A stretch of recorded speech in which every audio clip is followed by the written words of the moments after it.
Ageno ni rio maber kamora mora maintiere jahera mar chenro mar penj laktar kokalo RAMOGI TV kawa wacho ni ngima en mwandu mataye chenro ni iluonga ni Ruth Otieno kendo duoko ni erokamano makende kuom bedo koda. Amor mokalo ni wendo na kendo daktari osechopo e studio abo miye thuolo mondo mi onyiswa ni nyinge nga en nyakanye en laktar molonye weche mage kata wadonje twak achiel kachiel. Machiegni daktari amor mar neni bang' ndalo mathoth.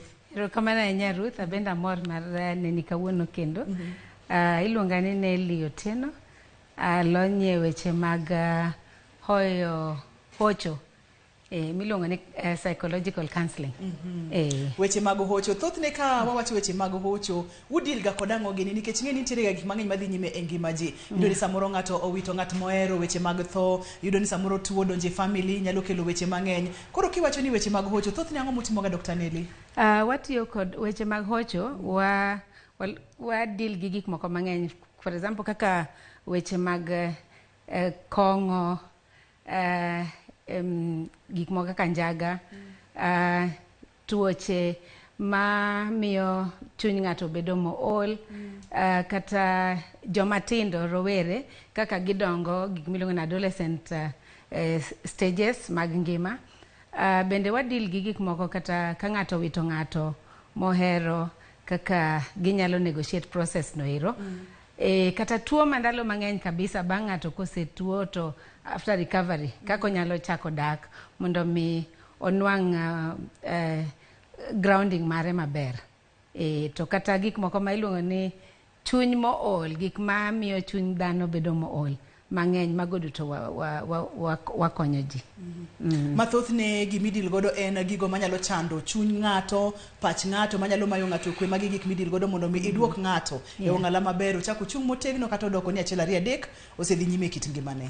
Daktari kauna den mondo mago mbaka kotenore kod stress kachiel kod stress management. Tiende ni en dangni mar paro kachiel kod kaka inyalo manage, kaka inyalo dak kode, kaka inyalo wuotho kode ponono ni nitiere kode. Wakungo chako kod kidieny mokwongo ni stress. Inyalo wach ni enang'o?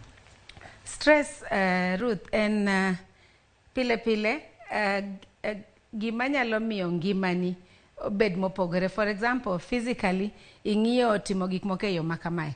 Kato gimoro nyalo chopo magwenyo ngimani. Nyalo mi buok, nyalo mi bedo mamor ahinya.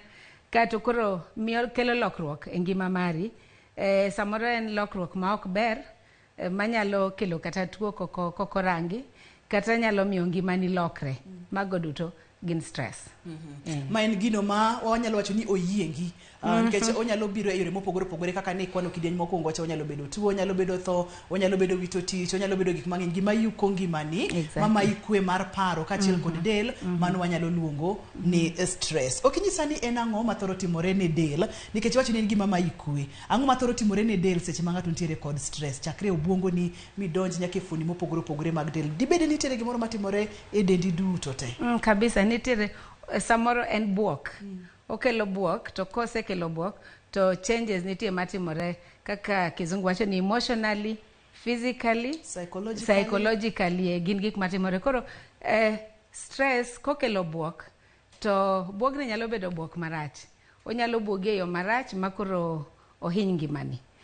Both either physically and a lot of it. Most of the time ochakore emotionally, psychologically, then koro physically samoro koro wuok monere oko.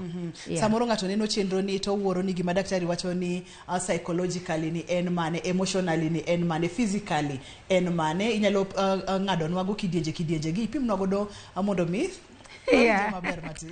Okay, emotionally gima koro chopo ma miyo pachi gwenyore. Emotions, o affecti makoro paro ni bedo mopogore.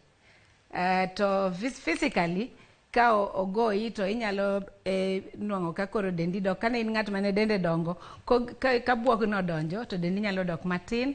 Jomoko bende kuom gi nikech effects ma bende wabro neno bang'e nyalo miyo dendi ibed ng'at manyicha tin kabisa dende chako medore ka stress odonjone. To psychologically omiyo jomoko stress nyalo miyo ng'ato wiye ringi kata neko nyalo mako ng'ato. Wi ng'ato nyalo kethore Kabisa. Nikech stress. Exactly. Ma bende waseyudo kacha ni en gino manyalo yiengo ngimani, to nyalo yienge yore mopogore opogore, to koro watang' ne gimoro manyalo yiengo ngimani nikech onyalo miyo kata wi lokore. Exactly. Daktari gi kanyo nadwa ni mondo mwang'e ne gigo ma samoro ka ng'ato neno, nikech ka wang'iyo emotionally kata psychologically en gima timore e pachi, en gima timore e bwongoni, en gima timore e chunyi. Adwa ni wang'e ne physically dendi kaka Dr. Nelly, kaka Ruth kama kapo nono ni stress odonja, winjo kikuongi mulo ranyisi ni ratil nyalo lala, ma ng'ato mane dende dongo lala mobed ng'at matin mokalo. Nikech stress chamo dende. Kaeto jomoko bende dendgi medore. Nikech samoro koro odwa notiek paro gi chiemo kod gik makamago kata gi math, gik makamago, kaeto miyo dende yarore. Physical changes kata signs, gigo matimore del kopogore kod mago gin ang'o gini? Samoro ng'ato manyocha ler kabisa nyalo were makoro bed ng'at mochido, kata nyocha lwakore maler, ng'ato nyalo rwako law achiel for a whole week, okolok law, okobadhe, bende en ok notice gigo ine mineno. Mano nyalo timore. Ng'at manyocha smart kabisa mong'eyo ni wiye nyako chano, nyalo we wiye ma ok ochano, makoro owuotho kaka en mohero. Then inwang'o ka ng'ato jomoko kata lake koro korudhi, aeto gik moko mang'eny owere kabisa, ma kata kama entie ok obadhe, onyalo bedo kamoro ma kata bor. Ng'ama nyocha ohero ode koro kodwa kata dhi dala, onyalo bedo oko to beda kuro to bendo ko badhe. Magi gikireno kuom ng'ato, kata ka ng'ato neno kuomi, to kapo nono ni osiep mar adier, kineno lokruok mang'eny kuom ng'ato to kik iling'. Manye kaka inyalo konyi ng'ani. En penj laktar, in bende nyalo tudori kodwa kokalo yor SMS. Namba mar SMS en 2360000. Nyalo tudori kodwa Facebook page en Ramogi TV #en penj laktar. Daktari aneno ka nikelo na ranyisi mamoko ka abende ma ka ng'ato neno mar stress to konego beni kawe yoro yiem kata matin. Machiegni nyalo wuotho kodwa, nyalo mulo kodwa. Gina ranyisi ma chalo nade? Exactly. Daktari, kineno gik moko kaka, for example, ng'ato dende nyalo chako bedo marame, en gi rem fuonde mag dende, mago timore sama ng'ato nigi stress. Okia kuma ng'ama ncha ngima koro fuonde neno ka joints osebedo malit. Samoro ng'ato wacho ni kata lwete komulo lith lwete ne gito winjo kalit, karame kabisa. Another thing, jomoko nindo lal nigi kabisa, ma chopo tieno eno nena. And then inwang'o ka samoro odiochieng' sama koro nego bed noneno ni eka nindo koro biro ol kabisa, nikech noko ninde noko ninde seche monego oninde. Jomoko kuom gi stress miyo yie wi lal. Yie wich gi ng'adore, ma ng'ato bed ng'at marabondo, to nyocha en gi yie wich mang'eny kabisa. Stress kelo gik makaman. Then also it weakens immune system. Magtin. Koro inwang'o tuo moro amora matin mogoyo ng'ato to kete piny. Nikech immune system ne odok piny. Then like I said, kaka nawacho ni weight changes. Samoro ng'at manyocha tin kabisa, suddenly neno ka koro ng'ani en size 14, but bang' ndalo matin koro en size 18-20 emochiko, nikech appetite moro biro ne makoro kia kumoa, ochiema gimoro amora monwang'o nyalo chamo, to en kanyo bendo ken active, omiyo nyalo weight medore. Then kuom especially joma mine kata joma chuo, inwang'o ka sexually activity mage dok piny. Onge gi interest anymore, low libido. Koro dok piny ma onge gi interest. Exactly. Then kum jomoko kelo skin issues, kaka especially joma young people, inwang'o ka koro wang'gi nitiere pimples mang'eny, rough, there's a lot of change. Yes, exactly. Kato wiro otiyo gi mo mancho tiyo go pile, lakini ok the same. Mamago gin gik manyaka wang'i maber kapo nono ni dwa fwenyo ni ng'ato nitiere kod stress kata onge go, nikech in owuon samoro ok inyal ng'eyo ni nitiere kode. Exactly. Ang'o momiyo owuon ok inyal ng'eyo ka nitiere kode, kaka wabiro kod chenro ni samoro nyalo neno ranyisi gi e denda to wacho Dr. Nelly nowacho ni kaneno magi to nyalo bedo ni nitiere kod stress. Ndalo mang'eny nikech stress ikelo gi gik moko ma wan wawegi wakadhe. Koro inwang'o ka samoro in kode to king'eyo ng'at machielo kaka osiepni kata ng'ama ni machiegni kode manyalo chako neno changes. Ndalo mang'eny kimedo weight in kaka ng'ato samoro king'eyo kata ni medo weight dong, but an kane intachani Ruth nyocha tin, but suddenly, karango Ruth, oken Ruth manyocha ng'eyo. Aya, an maneni gi oko, anchang'e kaka ileri, rwakori maber, then suddenly, aneno ka koro rwakruok opogre.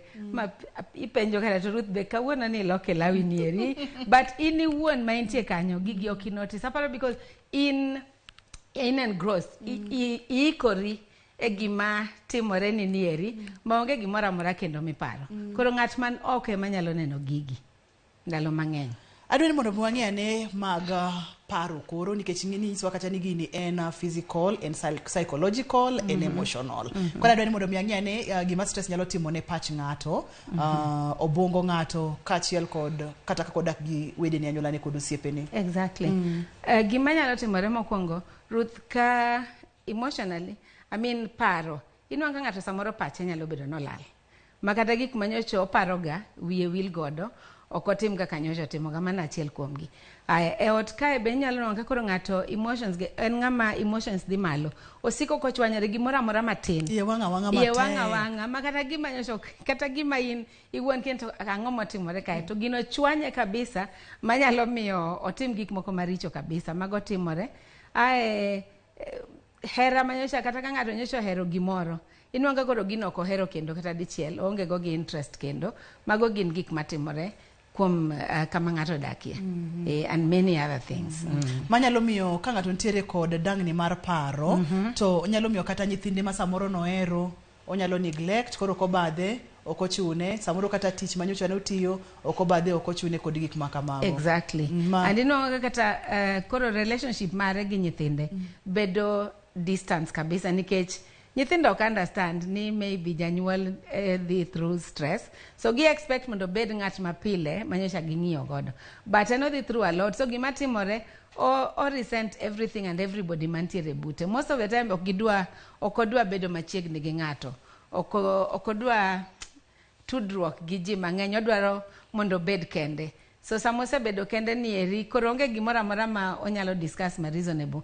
To gibedo ga makwiny. Stress nyalo miyo ng'ato bedo makwiny kabisa makoro kata onge gimotime to ena ng'ama dwa dhawo seche ogera oikore ne lweny wacho kata ni kotugo koda to bro yuda kod gik makamago. Daktari nyiso imiwa ranyisi mang'eny mokalo maka ng'ato oneno e dende kata koneno kaka odak pile pile to nyalo nyiso ni nitiere kod dangni mar paro ma bende wadendo kata ni stress. Thothne ranyisi gi wuok ga to ka stress osechamo ng'ato kuom thuolo maromo nade, kuom dweche, kuom higni koso kuom ndalo, nikech gigi to timore to giluore pile.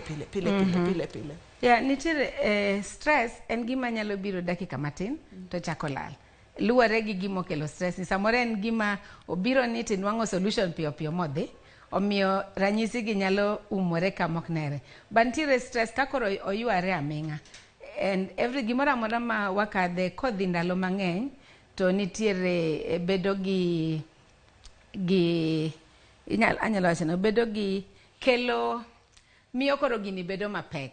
Omiyo stress bende ranyisi gieki gichakore matin but koko orang gi to koro gibedo mang'eny kendo gibedo madongo.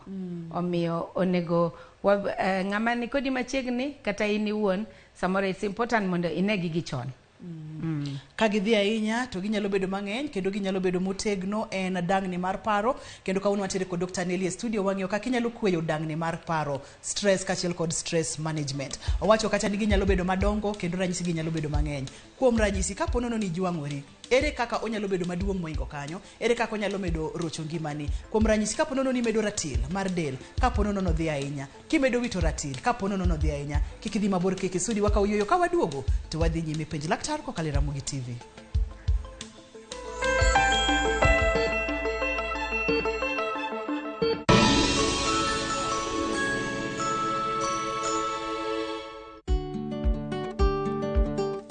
Be ing'eyo ni sabund miti man kod chocolate ni kod omega 6 fatty acids, vitamin C kod magnesium machango pien del mokethore, nyieno cells mag pien del kendo konyo e bedo kod pien del mayom.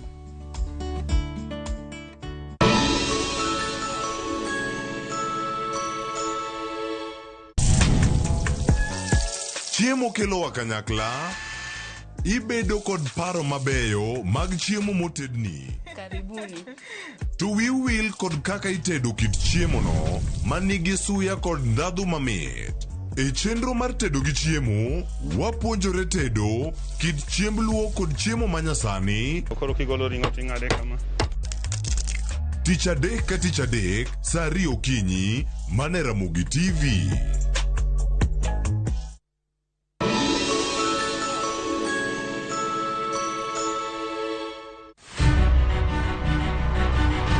Onyalo bedo nyaminu, osiepi, jaodi, mamani. Agamo nyathina chata tuwe bundia. Duto te en miyo. Yo manyalo en miyo mawuok oko gokinyi. En okumba mar dongruok e piny mangima. Kokedo kod gigo mathoth mondo tache orieny maler. Akony rowere. Aero empowerment. Wating'e malo. Molino kikiket mbele. Wajiwe. Ang'ol gi tienda koni. Lakini wiya to ler. Mondo warieny kanyakla e mine nyalo. Mine nyalo kabisa. Tudri kod Stella Brenda Ochieng, tich adek ka tich adek, chakre saa 8. To ibonwa Ngeso ka Ngeso, saa 7:30 odiochieng'. Mana e chenro mar Mine Nyalo.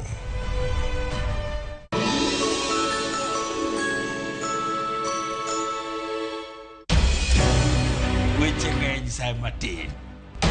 Nyakwar Ramogi. Kaka jokanyana, ere kaka wadhi gore gi jogi yor loso mwandu. Wawinji maler, penjane penjo ma in godo no. Ng'ato kik iluong ni mwashemewa kapok otimo gimoro ma heshimika. Tini jopiny. Wang mbui kae ni wacho ni budget idhi somo ok nyal konyo uchumi masani. Koyot mbele kae. Gimi thuolo mokwongo ne weche mag thieth. Jowa ok thor lao ohala chik. To sane makuru chopo kama ginyalo wache gik machando chunygi.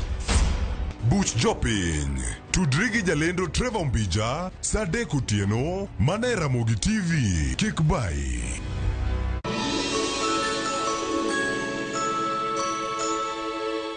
Wey bwana, ang'o matimi? Weri gi stress mang'eny. Relax, Kao time ni, chwad luku, tokelezea, wadho cham ngima bwana, kacha nitiere nyiri mad noma, nyiri mabeyo, nyiri mochwere ma serious, nitiere thing, kacha thing, long neck, short neck, brown bottle, ang'o machandi bwana, nitiere chiemo kila aina, nitiere gimora mora, tokelezea bwana, wadho cham ngima. Stress, weri gi stress bwana, wadhi bwana, let's go, wadhi.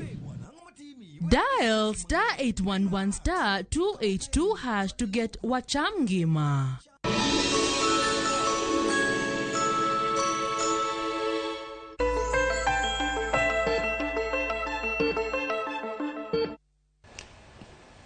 Penj laktar kokalo Ramogi TV kawa wacho ni ngima en mwandu, wadwa ni bedi ngima maber. Gik mang'eny gorega kod ngima dhano. Samoro gin weche kaka ne wasiwacho tuoche, samoro ohala ok dhi maber, nokel ni stress makata wadendo ni dangni mar paro. Emomiyo wantiere kod Dr. Nelly e studio mondo mi onyiswa kaka wanyalo kweyo paro madangni. Wasewuotho kendo waneno ranyisi mopogore opogore makineno, tinyalo chichni nyaka bedie ni nitiere kod dangni mar paro kata stress. Daktari, nikech gini mulo joma dongo nyaka nyithindo. Wadwa ni wang'e ne ranyisi kata gigo manyalo kelo stress kuom rawere kachiel kod nyithindo, nikech ng'en kata nyathi mayom nyalo bedo gi stress. Samoro kibineno ni en gi mood swings, samoro kibineno ni iye wang', to nitiere gi stress. Wamule stress kuom nyithindo kachiel kod rawere. Mola nyithindo matindo. In fact, nyathi matin joma dongo ok ne. But for example, nyathi madhoth kamin gi owe for some time, koro chak lok ne gimo madho, kelo ne stress.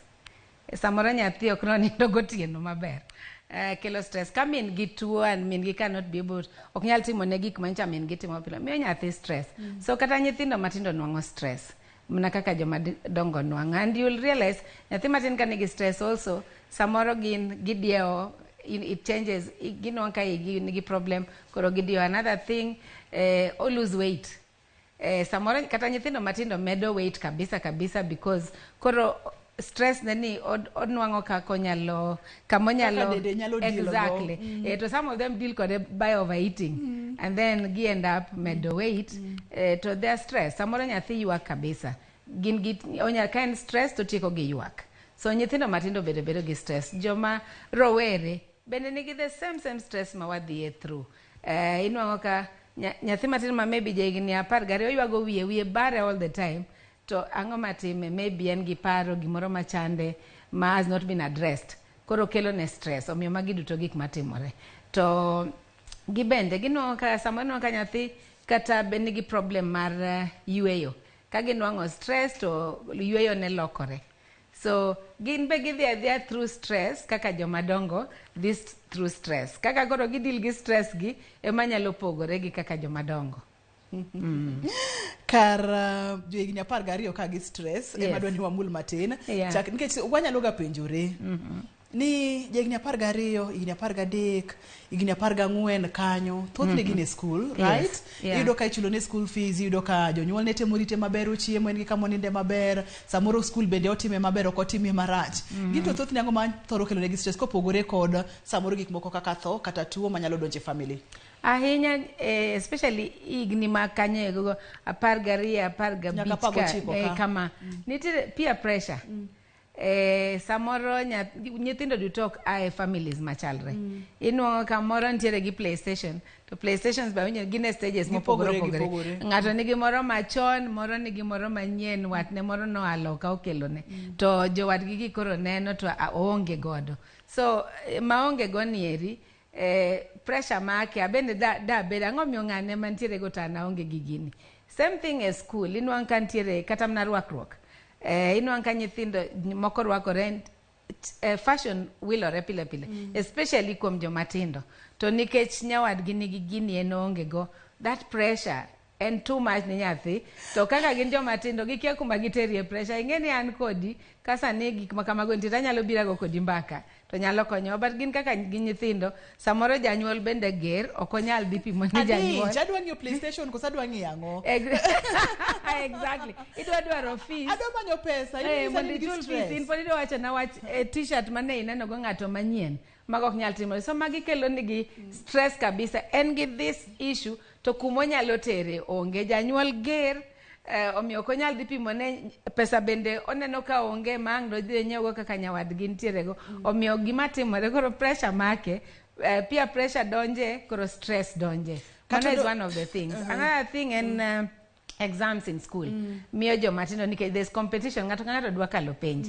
To wiwa duto ok nonyuolwa machalre. So inwang'o ka nyathi nigi stress nikech janyuol, expectation mar janyuol high moloyo monyalo timo kata mag jopuonj. In fact, it has become mano osebedo mapek kabisa ne nyithindo. Janyuol nigi expectation mare, japuonj nigi expectation mare, the head of the school nigodo, nyithindo wadgi bende nitiere. Exactly. So waket a lot of weight kuom nyathi ma ok onyal handle. The next thing, stress nego nyathini. And then you find ni because of that some of them cannot handle gik makamagi. Koro gimotimo oparo mnani kae to kende maber. What else madong godo? Yeah. Sani duoko mar penj mar KCP ichiegni, bang' ndalo moko mar KCSE bende biro wuok. Kendo thothne iboyudo ka nyithindo nyalo bedo e okang' ma Dr. Nelly weyo odiechieng' ma kawuono. In kaka janyuol daher mondo miakwayi ni bedie motang' ng'iyane ni to seche ma duoko wuok ni ere kaka idwa handle duoko gi, ere kaka idwa wuotho kata kaka idwa bet gi nyathini mondo mikony ngima nyathini, nikech samoro gini nyalo damage kata nyalo ketho ngimane kuom ndalo duto te. Omiyo kaka duoko gidwa wuok nyaka wabed motang' ahinya. Daktari naneno kikelo na picha moro ka gigo ma samoro nyalo timore e del, ma samoro kinyal ng'eyo to gin ranyisi mag stress ma bedo nego beni wa mulo matin. Adwa ni mondo mi dhi nyime mondo mi lernwa gigo ma samoro nyalo timore e del. Na nyisi, for example, now wawacho wach mar hair loss. Due to stress, we nyalo chako lunye because gik moko mang'eny matikoro timore e body ni e dendi ma ok ing'eyo, and they can affect wich lwar piny. Then inwang'o because of inwang'o sama ng'ato nigi stress, yueyo mare lokore. And sometimes it's because they get asthmatic attack, and sometimes it's just gino kolokore. Koro nonka change mar yueyo ne opogore, and it can also be very very fatal. Ko rang maber nikech nyalo wito ngimane nikech kamano. Then like we talked again, weight gain nikech weche mag ratile nikech koro wach sa chiemo lokore, weche chiemo samoro ok en kata ni chiemo mang'eny, but ng'ato dwa seche duto ochamo matin tin, but seche duto en ng'ama appetite oidho kech bende osika stress okelo kech. Onyalo chungo otieno ni abile mana matin. Maber kabisa. Ng'ato nyalo chung moted gotieno mochiem. Then also because the stress nyalo miyo blood sugar dhi malo. So exactly because of also the way mwachieme is not regulated to gimwa koro chamo gimora mora nyalo kelo mano. Then another thing kaka nawacho wich bar. Stress kelo wich bar mapek ma ikia kata kumoae, and it cuts across from jomatindo nyaka jomadongo duto. Heart diseases, stress kelo gim kaka high blood pressure, high cholesterol donje, and then these are also risks manyaka warangi. And then poor gut health. Inwango ka samatin chiemo because of the way makori chieme ichiemo the wrong times, maybe also the wrong foods. Inwango ka samoro ngato ntiere kod indigestion, chiemo okregre maber koro en gi seche duto kodwa kabisa so then heartburn koro bedo mang'eny kabisa seche duto nikech paro goeko.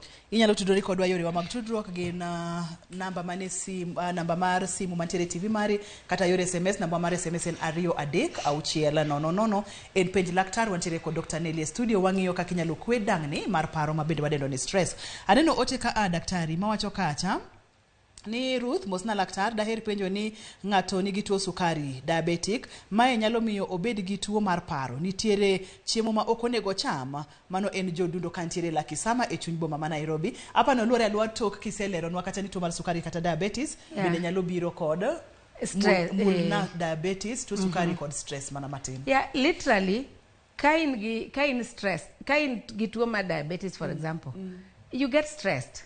Because tuo mora mora mibedo godo nitiere nyaka nitiere gik ma tuo kelo, idwaro yath ma mondo ithiedh go tuo ni. Tuo bende biro ni ok inyal chamo chiemo mora mora koro nyaka chiemo michamo bende nyaka koro iyier. To magi duto ko biro to bedo very stressful nikech ma ok ngima mane in go mokwongo. Omiyo ko biro to koro kelo stress. Omiyo nyaka wabed very very careful. So stress okel gi wach mar tuo. To tuo bende nyalo kendo koro medo stress. Koro nikech ka in gi diabetes to in stressed also, it increases the rate mar tuo nieri. Yes. Ponono ni intiere gi penjo. Thuolo ber mokalo kendo adwani mondo mi penj laktar emomiyo wantiere ka samoro gik moko timi to gin gigo minyalo geng kata gin gigo minyalo thiedhi. To ka wawacho ni ngima en mwandu. Daktari kapo ni ng'ato oseneno ranyisi gi kata neno kuom ng'ato, neno kuome en owuon, nikech wacho ga bende cheno ni an owuon, an laktacha owuon kapok ibiro iri kaka Dr. Nelly. Samoro abedo kina ng'iyo aneno chandruoge mantiere godo tabiro iri. Ere kaka utimo diagnosis? Ere kaka ufwenyo ni ma ato en stress? Penj mage kata test mutimo chalo nade? Kaka stress ki suspect gima kamano ber mondo mi dhi mondo ine either jahocho kata laktar. To gima penj mipenjo ibro penji lifestyle mari kaka chal. Ichamo gang'o? Nitiere gimoro mathag mose chando chunyi e ndalo mokadho gieki. So magieki those penjo goeko ki internalize gi miduoko gi gadieri tibro ng'eyo ka ituo kose in mna gi stress. And once they are diagnosed kose fweny gi to gin gik minyalo ori kuma inyalo yude kony. Ma en thothni utimo diagnosis kokalo kuom mbaka. Iwuoya gi jatuo, ipenje to jatuo bende kobiro iri to wach ni adieri. Wach ni adier. Awinjo kaka iwacho ni nitiere ji adek moko onego bed ni wuonde kit ngimani. Namba 1 en laktachi. Nikech kapono ni wuondo laktar kata matin to samoro gima ni nyalo konyo ok dhi kony. Kachi wacho ni okil kama lokani kata lawyer. Onego bed ni wuondo. Kachiel kod ma aten ga prabich. Edgar laktar lawyer kod pastor mago jok ma kiki wuondi. Adwani mondo mong'e yore makoro inyalo duoko godo thuolo ni chien mar bedo kod stress. Isebedo gi chandruok mopogore. Samoro isebedo kod tho moluore. Ini wacho ni anategno abro kalo anategno ga. Seche mocho ni tegno ni to sakare gini chami to king'eyo ni gini chami. Samoro tuo sedonje family oseyuayo wacho ni wan wategno. Ere kaka inyalo geng'o thuolo mar wuok e level mar stress ni nyaka level machielo nikech ni wacho ni onyalo ga dongo mobed maduong' maranyisi gi bed madongo. Ruth, stress en gima nyalo mako ng'ata e samoro amora miyo kikwa luor. To gimonego tim kisefwenyo ni in a level mar stress ni, gimonego ng'ato tim onego iwuo kikiluor pimo ni nyawadu gimikadhe nikech wuoyo no konyo. Samoro ng'ami pimo ne nieri bendo nyalo bedo no sekadhe gimi sekadhe ni. Onyalo mi unyalo go kode mbaka minwang' wach moro manyalo konyi. Mar ariyo, idwar gik manyalo mi mor. For example, jomoko ohero thum. Inyalo bedo ng'ama wer kata winjo thum konyo kabisa. Mar ariyo, time management mari nyaka kori rang kabisa nikech kidhi overboard gigi inyalo imiyori targets minyalo bedo ni nyalo handle ma koro kiki ikaw gik moko mang'eny ni dwa timo to kinyal timogi nikech mago medo stress. Mar ariyo, onego idhi for therapy, very very important. Idhi dwar jahocho mondo mi wuogo because jahocho bro wuoyo kodi professionally. Ok en namba kamigoyo gi nyawadu chande. En obro somo gik moko mang'eny kendo nyalo mi kony e yo monego iwuoge gino. Kendo bende onego watim exercise nikech samoro dend wabet ahinya mineno ka koro kata weights biro tuoche mang'eny gidonjo to timo exercises sama in stress ni bende is very very important konyo. Then dwar hobby mi gimoro makitimo to nyalo mi mor. Nitiere jomoko mohero tedo, jomoko hero miel. Kihero miela, you know, an kaka an ahero miel.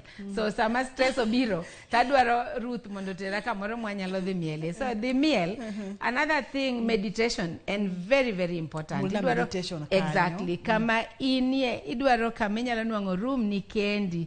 Mi betie, mi meditate. Meditation and a lot to do with spirituality. Kama inyalo bedie, mi bed gi paro, mi tudri gi Nyasachi, yori wuon ma ini wuon eming'eyo.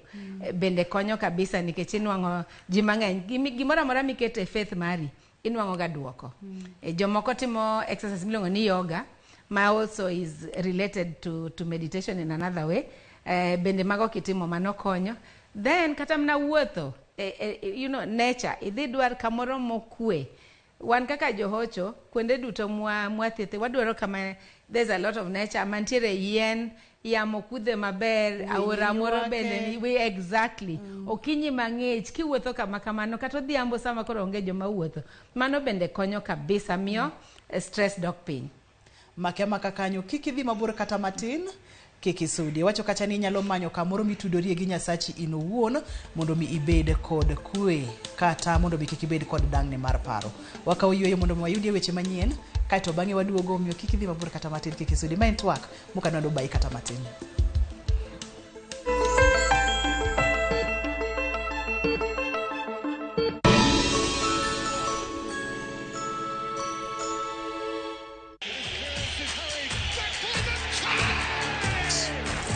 Have doodles taken over your home? Hey, I need to suck your blood. Get Bolt and get your home back. Unlike other insecticides made from toxic synthetic pyrethroids, Bolt is made from 100% natural Kenyan pyrethrum, making it gentle on you but deadly on flying and crawling insects. When doodles strike, stop them dead. Bolt insecticide, gentle on you, deadly on doodles. Get Bolt insecticide today.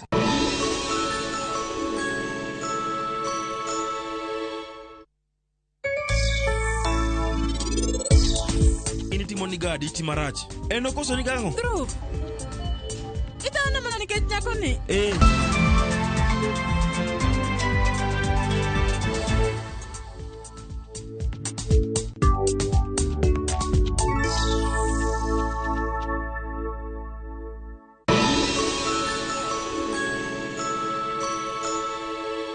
Karanga foto! Machiegni nyakwara mogia juang e chenro mar ngoma owake. Wuok tich, wakelo ni ngolo manyien.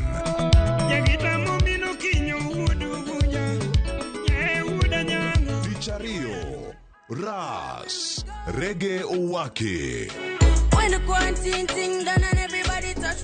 Tich adek, en odiochieng' mar twak gi jothumbe. Tich ang'wen, kama nene, waterie golo machon.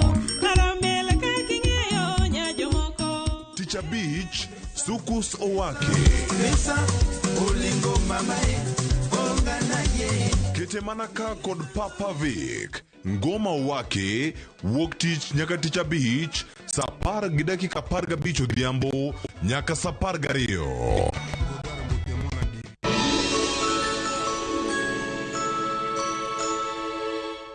Wakenya wengi wanaendelea kushiriki na kushinda $300,000 kwenye Shabiki Major Leagues Jackpot. Kwa majina anaitwa Daniel Gildenji Joge kutoka Nakuru, sehemu inaitwa Rangaranga. Nafanya kubeba na motorbike, lakini motorbike si yangu, ni ya kukomboa. Lakini sasa nimefurahi juu sasa nimeshinda, nitanunua motorbike yangu. So hata wewe mwenye uko hapo Rangama mahali popote, unaweza ukacheza na ukashinda, kwa sababu mimi nimeshinda, hata wewe unaweza ukashinda. Nimefurahi sana. Kuwa mmoja wao. Cheza Major Leagues Jackpot kwa shilingi 10 pekee kwa kutuma neno MJP kwa 29063 na waweza kuwa mshindi. Shabiki Major Leagues Jackpot, the easiest jackpot in Kenya. Not for persons under the age of 18. Betting can be addictive. Play responsibly. Shabiki.com is authorized and regulated by the BCLB. License number 416.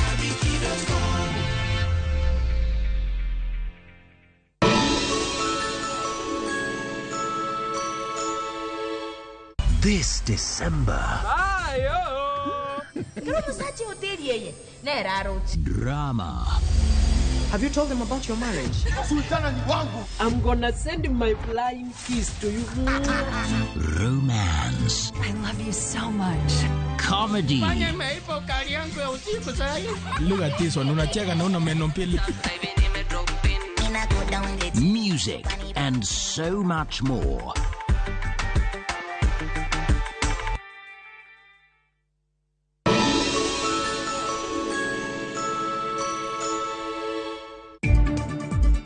I have directed the police to crack down heavily and without exceptions all those found flouting our traffic rules. Campaign mara pedha ne joma ketho chike apaya e kinde nyasi osechakore ayanga e sama oyang ni ji 27 osewito ngimagi e masich apaya e dwe ni kende. And the counties have been reflected. These are Murang'a, Kirinyaga, Kiambu, Machakos, Homa Bay, Migori, Nakuru, Elgeyo Marakwet, and Siaya. Counties ang'wen makaluo medore kwan gwenge madwaro kony mar chiemo e sama oro koro medore pacho kae.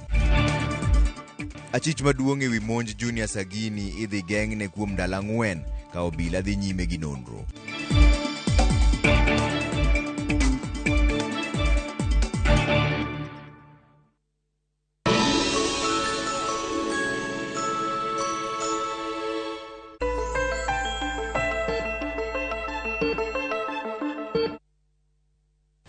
Penj laktar kokalo Ramogi TV ka wawacho ni ngima en mwandu. Wantiere kod Dr. Nelly Otieno e studio.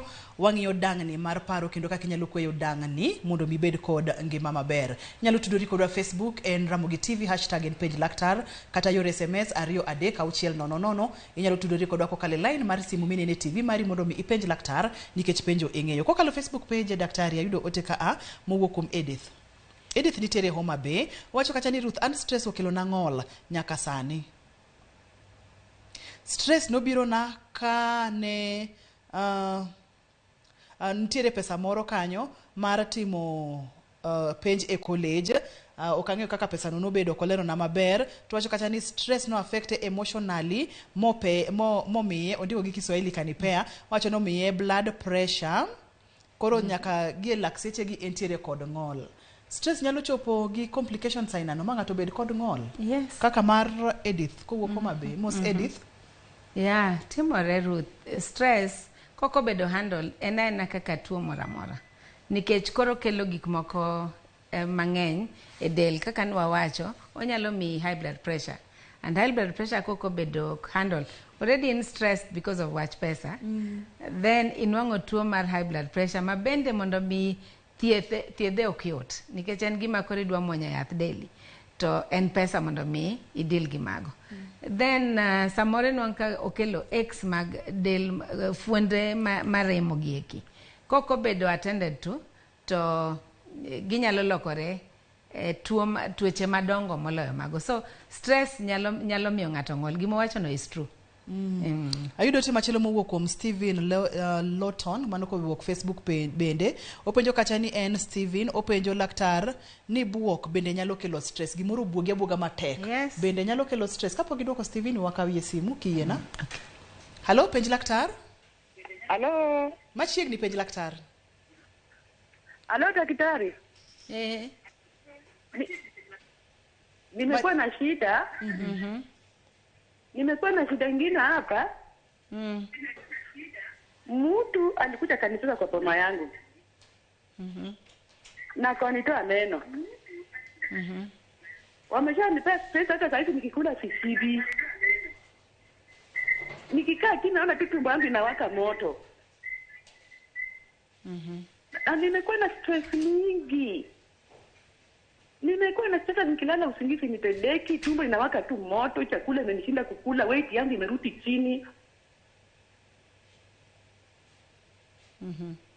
Daktari anaweza kunisaidia aje? Mosainya, pole sana. Daktari nitiere ka kendo bro konyi. Ochiemo to koyieng, en gi stress owinjo ka liela mach. Owacho kacha nini ndo boko nindi. Daktari openjo ni tinyalo konye nade? Ang'o minyalo wachone? No buok. And gima timore either buok neni pod okorumo kindgi gi ng'at ma nobuoge ni pod nitiere gimoro. So gima nyako tim nyako dwar intervention.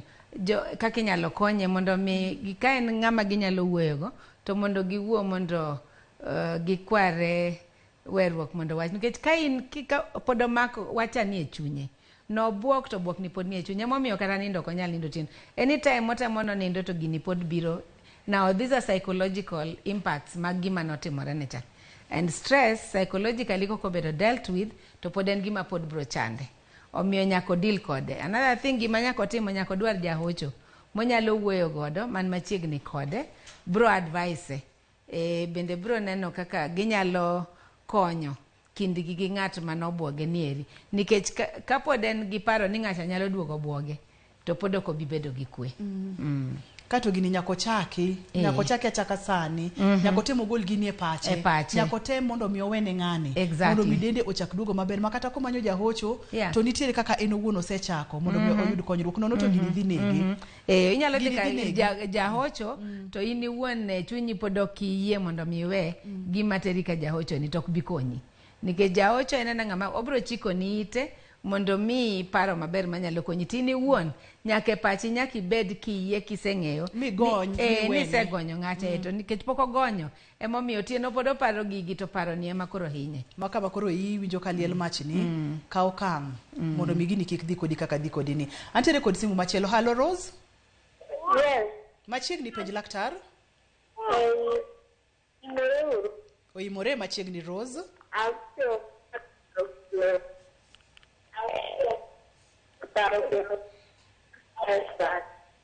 Rose ng'adore okawinj Rose maber ahinya. Ayudo Kevin Arucho bende kokalo yor Facebook page Ramogi TV #penj laktar. Owacho kacha ni oimore kanyo ere kaka inyalo tieko stress ma samoro biro ni ka ibedo kendi. Owacho ni samoro ng'ato bedo kendi mobedo lonely bende nyalo kelo stress. Owacho kacha ni kech adhi nyora mbele ka. Oseneno ni gini dhi nye mbele ka. Amor nikech oseneno mong'eyo and in fact en gi duoko kende owuon. Ong'eyo ni bedo kende makelo koro dwar ji dhano ok nyal bedo kende nokochua mondo wabed kendwa. Omiyo dwar osiepe minyalo wuoyo go, dwar mbeseni, dwar joming'eyo minyalo bedo godo e seche ma iparo ni in gi nafas matin mondo uwuo unyier ugo mbaka kaeto ibro winjo maber. To kibedo kendi to adier kaka iwacho no ibro hinyori to kik ichop kar hinyruok no. Manyiso ni bedo kenda ahinya bende nyalo kelo stress. Kelo stress kabisa.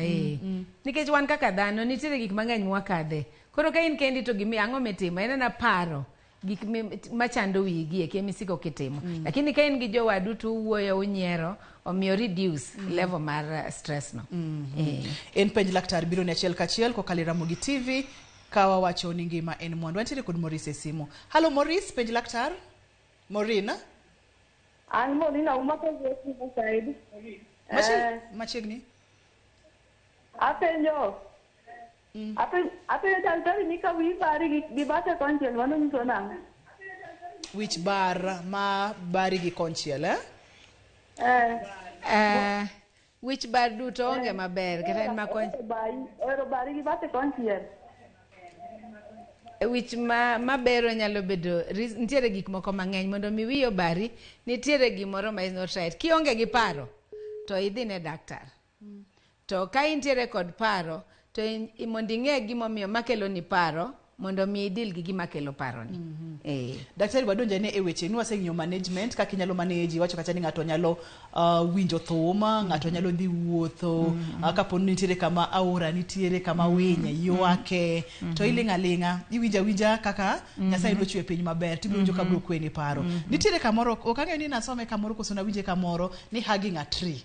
Seche ma idhi ikwako yien imako yien kaporo ni nitiere bungu moro to bende nitiere kaka yien ni nitiere ga kod yo makende makweyo paro mar dhano. En adiera koso en therapeutic koso gin weche maliekore.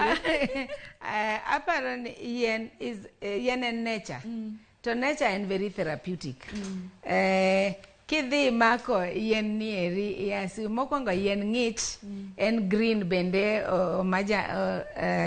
majan maber okwe samoro ka yamo nitiere iwinjo itego ka chalo thum ywake kidhi mimake miling'aling'a kanyo en yien nigi hocho mopogore kabisa omiyo ikonyo kitimo kamano kama onge ji makadhe onge ng'amineno wacho ni wiyi biro marach.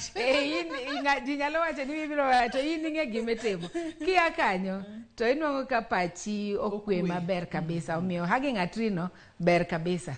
Duoka e wach machielo ni ok idhi hago tree kata ok idhi kwako yien ka ok ipidho yien omiyo kamoro amora ma intiere temie mondo mi pidh yien ka 2022 pok orumo. Daktari, nitiere kaka inyalo thiedh stress kosere na management iwuotha kode itaye ataya nitiere kaka inyalo thiedhe morum? Literally stress onego bedno rumo nikech stress nitiere gimokelo stress gima kose noero.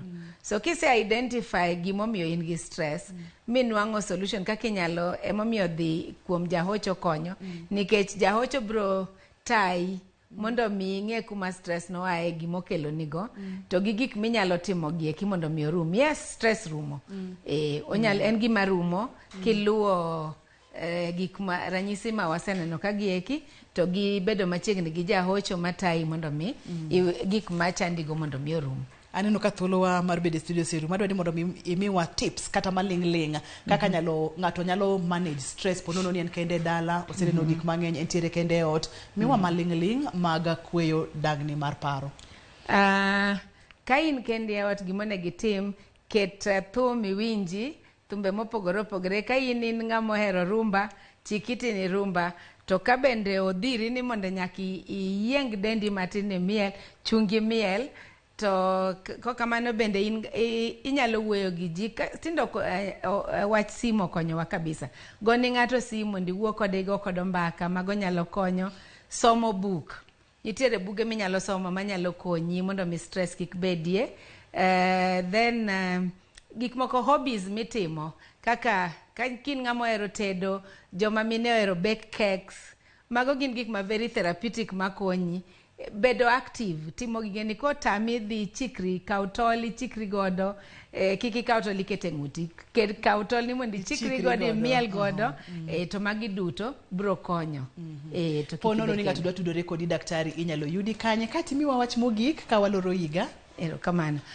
Wantiere Karen but Karen Hills nitiere wellness center miluongo ni Restore and Renew Wellness Center kanye kama wantiere wadil gi weche duto mag hocho gieki to wan nyaka gi rehabilitation center kata joma dongo jonyuol ma samoro ikelo Nairobi kae okidwa ni mondo bed inyalo kelo gi warito no gi bende mago duto watimo kanyero to namba wa en 0726 144949 wayudore bende e Facebook wayudore Instagram kaka Restore and Renew so inyalo follow page wa and then kigonwa sim bende wanyalo nyisi kaka inyalo yudowa to wacho kama stress okonego neg ng'ato be stress okonego teri piny kumotere jomoko nie stress nwang' nyawadu minyalo pimo go mbaka wuo mang'eny miel bed ng'ama mor ibed jaraha mondo mi stress kik teri kuma nego terie na.